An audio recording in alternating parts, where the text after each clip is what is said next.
Müəllim, rəqəmsal marketinq öyrənmək istəyirəm. Hardan başlayım? Çox yerinə düşdü bu sual. Təzəcə rəqəmsal marketinq kursumuz başlayır. 4 ay əhatə eləyəcək. 1-ci ay meta reklamları, 2-ci ay Google Ads, 3-cü ay analitika tərəfidir, 4-cü ay isə SEO tərəfini biz öyrədəcəyik. Yaxşı, bəs öyrəndik, praktikanı harda əldə edəcəyik? Elə bizim kursda həm meta tərəfi üçün müəyyən bir büdcə, həm də Google Ads tərəfi üçün müəyyən bir biz tərəfdən büdcə təmin edəcək ki, siz həmin büdcə ətrafında həm reklam verəcəksiniz, mentorlarımız isə sizin həmin proses zamanı çəkdiyiniz səhvlər, hansısa problemlər olacaqsa, onların düzəldilməsi sizə köməkli olacaq.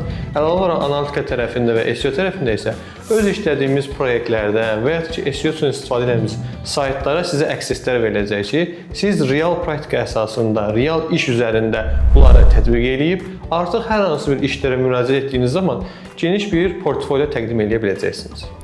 Bəs hardan qeydiyyatdan keçək? Elə bu postun altına komment yazsaz, bizim əməkdaşlarımız sizə ətraflı məlumat verəcəklər. Hamınızı gözləyirik.